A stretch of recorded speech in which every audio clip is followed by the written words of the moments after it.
we are paradoxically drawn towards some pretty repulsive things. We often feel guilty for being interested in these types of things. After all, they are unpleasant, but yet we can't look away. Why? Sadistic Blood is the super wholesome, family-friendly visual novel released in 2019 by Izumi Banya, writer for the also cutesy adorable Euhporia, and artist Ueda Metawo. This game seems to have been made by just 2 people, reading from VNDB, so that's cool. This game is just so cute. My whole aesthetic is like pastel, pink, kawaii, and this visual novel delivers that and more. It's all very innocent and whimsical, perfect for a bedtime story for your toddler. I read this to my baby nephew and they loved it. Okay, let's actually be serious. This will probably scar you for life. So just be warned for the visual novel and this video as well. I won't explain the hate scenes in gory detail or anything, but I will have to at least discuss some questionable parts to make my point. If you want content warnings for specific things, this has everything bad you can imagine and worse. Mostly rape and blood, I guess.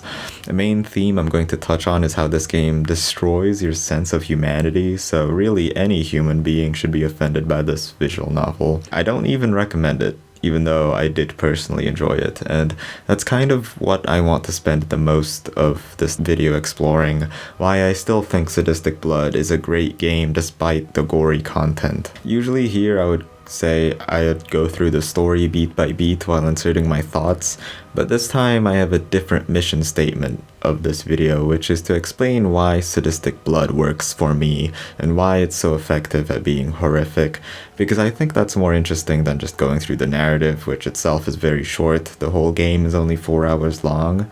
I will be using this visual novel retrospective as an excuse to explore the human condition in like a philosophical way and unravel why I personally am attracted to morbid, disgusting, gory pieces of media like Sadistic Blood. So if anyone asks, I can just point them to this video. However, before that, I will still have to explain what the visual novel is on a surface level, plot and character-wise, so let's go ahead and do just that. Spoilers ahead, but again, I don't recommend reading it for most people, so it doesn't really matter too much. So the reason why I won't focus on the story too much compared to every other time I make a visual novel retrospective is because the story is pretty bare bones, but it's still functional for the goal of this visual novel, which is a collection of seriously messed up hate scenes. The way the setting and plot is structured is to maximize the amount of bad endings.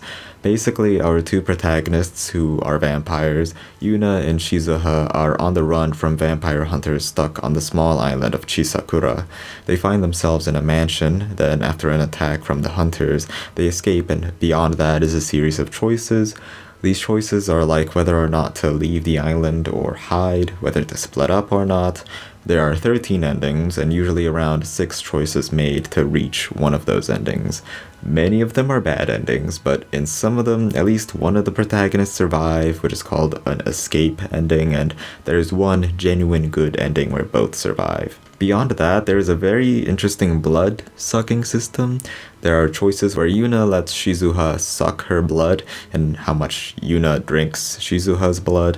The story reason is because I assume it affects the vampire's strength. This will later affect the ending you get. Of course, the good ending has like some obscure amount of blood one of the character intakes, making it the hardest to get. I'll be honest, the choices are mostly arbitrary in the sense that it's hard to predict what will happen next. The choices mostly test your instincts and luck, which is I guess all our characters have at any given situation. Speaking of characters, I want to talk about the hunters first and then the main protagonists. So there's one human hunter, Yuika. Her motivation as a hunter is because vampires killed her parents. The others are like biological weapons created by the Vampire Hunter Association. This Hulk dude is Alice, the thin one is Rapunzel, and the fat one is Gretel. Alice and Rapunzel are just mean murdering machines, but Gretel is a total simp for Yuika. This trait gets exploited by the protagonists later, but yeah, they're all weirdos. They all exist for the sake of fulfilling hentai tags with their weirdly shaped dicks. I'm being serious. We finally get to talk about our cute couple, Yuna and Shizuha. Yuna is like mischievous and cunning, while Shizuha is shy and reserved.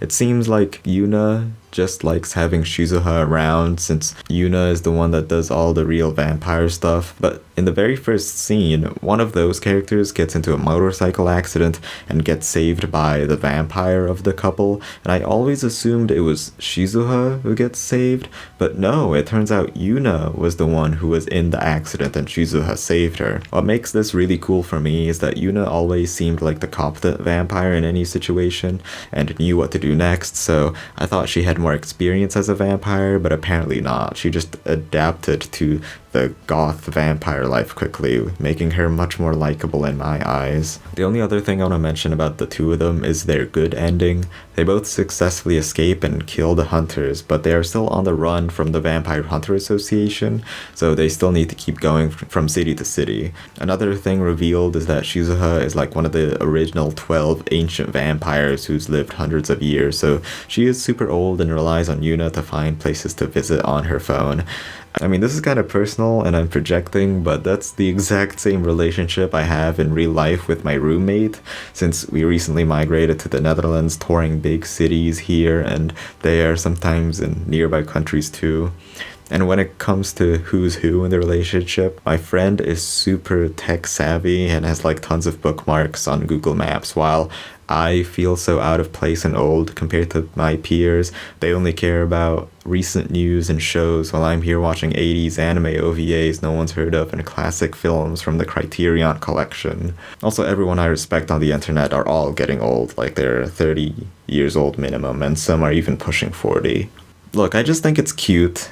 Their relationship perfectly resembled like my real life relationship with someone I have, which is a big reason why it appealed to me. Let me have my moment. But this ending also allows the opportunity for a sequel. Sadistic Blood 2 can easily just take place in a different city. I'm sure some would be repulsed by the idea of a sequel, but there's a formula here. Also, I just like Shizuha and Yuna being together. Maybe not them getting their buttholes resized, but yeah, I wouldn't mind seeing more of them. Last thing before we talk about this visual novel in a meta-analytical way is the art. It's spectacular. The character designs are incredible too. A shame it had to portray such horrors, but I can at least say it was presented in the best way it could have.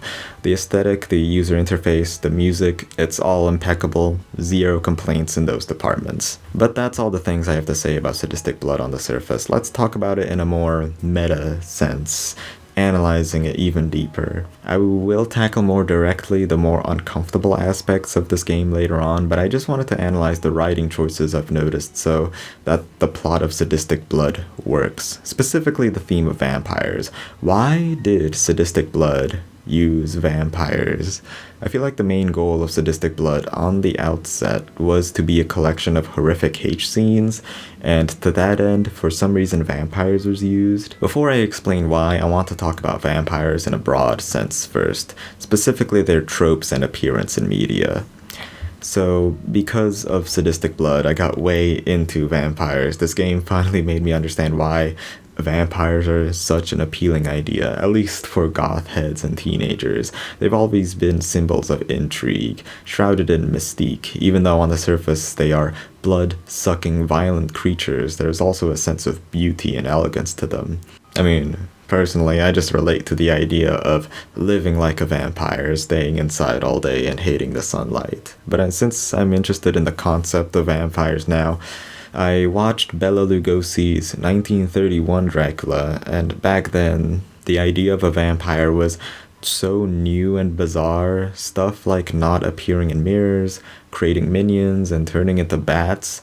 Each thing individually was weird, but putting everything together, it felt like Dracula was this bag of never-ending tricks. which is probably why it caught the attention of the general audience, because it was a cool idea. Nowadays, they've become common tropes, which Sadistic Blood utilizes for a coherent plot, so that's why I commend it. So for these H scenes that normal humans wouldn't survive, vampires just have more endurance to survive them. There's many scenes where minions are created for H scenes and to form a relationship between Shizuha and Yuna, and I think most importantly is that it creates a valid reason for why the H scenes have so much hatred and cruelty in them, as in this society, vampires are hunted down for leeching on human blood, Yuika seeking vengeance upon them, and the biological weapons created specifically to hunt them down have no emotion toward them. Maybe the point I'm making isn't that impressive. Like, the fact that Sadistic Blood using vampire tropes for its story to work is not that impressive, but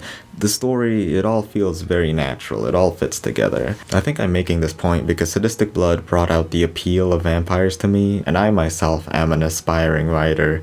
I admired how the premise and existing tropes fit together neatly to the message or plot of the narrative. Actually, I've been inspired by Sadistic Blood to make my own vampire story, called Loneliness and Lust, where I use the fact that vampires are hunted down by society for the sake of my lonely protagonist, and also for their thirst of blood to explore the titular themes of, well, loneliness and lust. She looks like this, by the way, and yes, I used Honey Select 2 Studio, don't judge me. Just wanted to show off how pretty she was. Yeah, that's the whole point. Oh, and also to sort of announce this is also one of the ways I express myself creatively and spend a lot of time doing, so that's why videos are slow to come out sometimes. But yeah, maybe that's why vampires have been such a timeless, prominent figure in media, because even though they aren't human, they portray themes humans understand on a deeper level. So that was why I thought the integration of vampires into the story was cool. But one more topic I wanted to explore concerning Sadistic Blood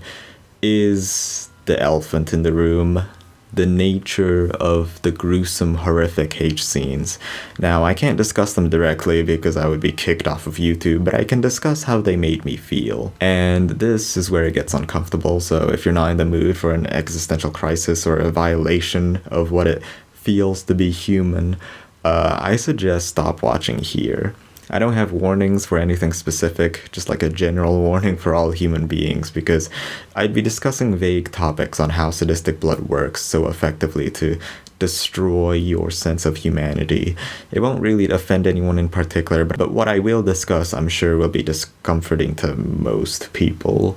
So how did Sadistic Blood make me feel? Pretty bad, obviously, but it's even worse than just feeling terrible.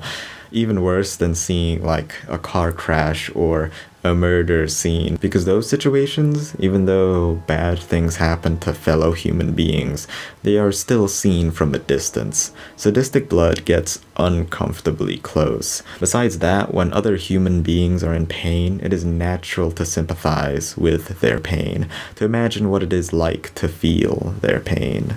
But with Sadistic Blood, it is kind of impossible to even imagine the pain that these characters are going through. While reading, I am in awe and disgust of just what is happening to the victims in this H scenes. Even though it is happening right in front of me, the pain they must be experiencing is incomprehensible for me to understand. The most that happens is this sense of danger, a sense of fragility I've never felt before about my own body. I felt unsafe in my own skin.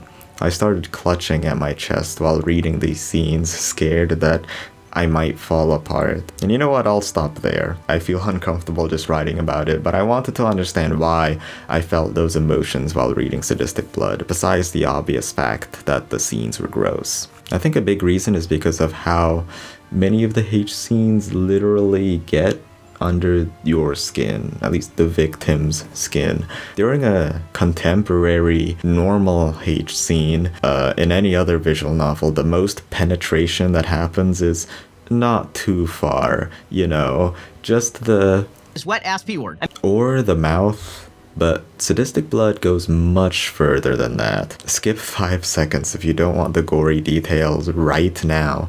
But Sadistic Blood has scenes of playing around with organs, especially that dissection scene, which actually scarred me for life. but I mention it because of how violating it feels for your insides to be played around with and abused. And Sadistic Blood understands this completely. On a normal everyday basis, our insides don't interact with the outside world at all.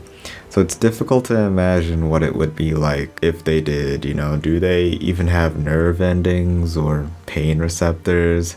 I'm not a biologist, I don't know, and usually if our insides do interact with the outside world, then something has gone incredibly wrong.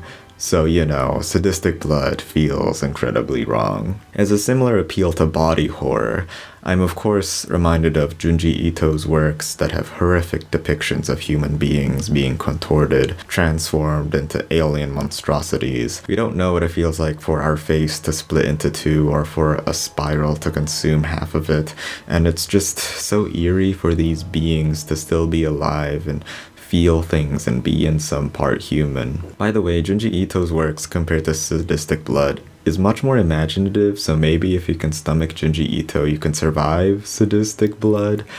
But at the same time, a part of what makes Sadistic Blood horrifying is that it has some sense of realism. Technically, some of these hate scenes in Sadistic Blood can happen in real life, but it's just the victims would die much faster. So I feel like how Sadistic Blood violates the inside of our bodies is one way that makes it terrifying, which transitions to our next topic, relating to our humanity. There's this unspoken assumption about humanity that Sadistic Blood breaks. So when I think of a human being, I think of them having a personality and a will to do things. They can walk and interact with other human beings. This is what I assume what everyone can and should do every day when I hang out with my friends or be with coworkers. The Sadistic Blood breaks that assumption. It made me think about human beings differently. On a literal physical level, human beings are vessels created from flesh and blood. Inside, we are just a collection of organs. And Sadistic Blood is much more interested in revealing the fact that we are the latter. It makes us confront the fact that as human beings, we may have intelligence and the capacity to think and feel, but at the end of the day, we are physically inhabiting organic machines made of flesh, which kind of scares me. This is kind of how I feel whenever I see depictions of war or bombing attacks. There are some horrific images of bombing victims out there on the internet that I wish I'd never seen, but it's a grim reminder of our fragility. It's also the same for other pieces of media of the same ilk as Sadistic Blood. Shock videos on the internet, snuff films, video nasties. I watched a video from Your Movie Sucks about how creating something disgusting is easy, but creating good horror is hard. And even though I agree, I still just can't help but be morbidly curious about how easy it is to create something disgusting. It's a taboo field most people don't dare to touch, but there are an endless amount of creative ways to inflict pain onto a person. It's why so many torture devices existed in the past. On a moral basis, I try not to explore into the topic too much, but on an instinctual basis, I'm awed by the creativity of some of the media that exists out there. Getting back to the point, even though we are just beings of flesh, we still have an intelligence. So lastly, I think I want to talk about the psychological state a person would be going through if they were the victims of these hate scenes. Now, in hentai, there's a fetish called mind break, which seems appropriate, and I rationally thought of the reason why mind breaks happen is because the hate scene happening is such a traumatic experience that instead of experiencing the pain head on, the mind decides to turn off because that is more beneficial than experiencing the extreme pain. This goes back to the whole sympathy of feeling pain and how incomprehensible it is to feel the victim's pain in the hate scenes. It is so incomprehensible for even the victims themselves that their brains are forced to turn off in a way so they don't feel it either.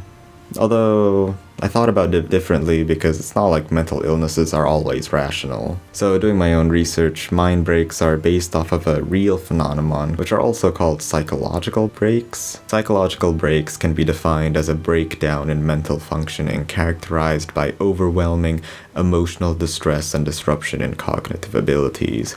It can occur due to such factors such as stress, trauma, mental illness, or substance abuse. The symptoms include overwhelming anxiety and fear, an intense sadness or hopelessness, disassociation with reality, and hallucinations. It's an interesting topic to delve into and to hear what causes mind break to happen, what situation could cause the mind to literally break. And I'm always interested in very intense and extreme emotions. That's probably why it's a popular hentai tag.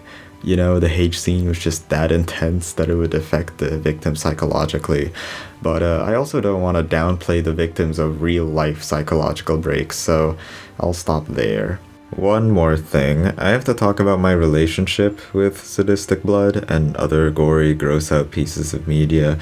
Why do I keep consuming them? Why am I morbidly curious about them? Am I myself sadistic, or in this case, masochistic? Well, I sampled Vsauce's video in the beginning. It's pretty good, but I thought up of my own reason. Now, I don't have any scientific basis for this, but I'll say it anyways. So, I feel like I enjoy these because I get to experience extreme emotions, and I have a radical view of what emotions are.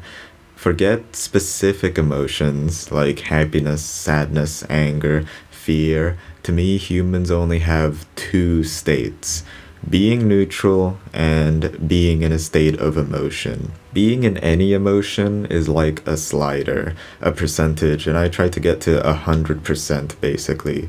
But I'm fine with chasing extreme negative emotions because I think specific emotions are contextual.